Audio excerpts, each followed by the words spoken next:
Կինը, որը օրգազմի չի հասնում, կարող է ունենալ հետագայում նյարդային որոշակի պոռթկումներ, որը կարող է ազդել հարաբերությունների որակի վրա, բերելով կոնֆլիկտայնության, կարող է նաև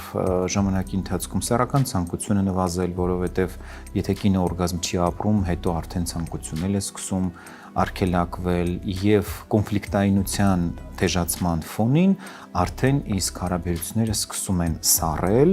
ու դա էլ ավելի է խորացնում խնդիրը։ Հետևաբար